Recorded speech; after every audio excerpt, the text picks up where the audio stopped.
Ishim yoqmayotgan bo'lsa, bugunoq bo'shayman. Qolgan oyligimga ham roziman sadaqa sizlarga. Qanaqa boshliq Sattor aka, majgini kultivatsiya qilmang. Dadasi, tinchlikmi, nima bo'ldi?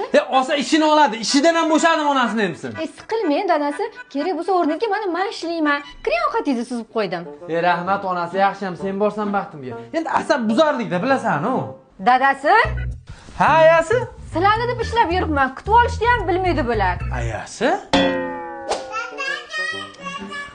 Dadasi? Ha, ayasi, ukangga tegmay tur. Bolalarning ovozini o'chiring, baraka topkur. Ayang ishdan charchab kelgan, dam olyapti deng. Ayang ishdan charchab ketdi, dam olyapti bolalar. Dadasi, zavtrak tayyormi?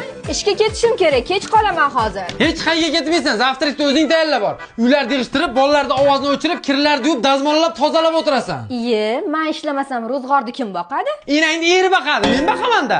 Instagramda yaxshi niyat degan profil topib oldim. Ularda uy yoki hovli garov asosida mikroxarj beryapti ekan. Jismoniy shaxslar uchun 300 milliongacha, tadbirkorlar uchun 1 milliardgacha.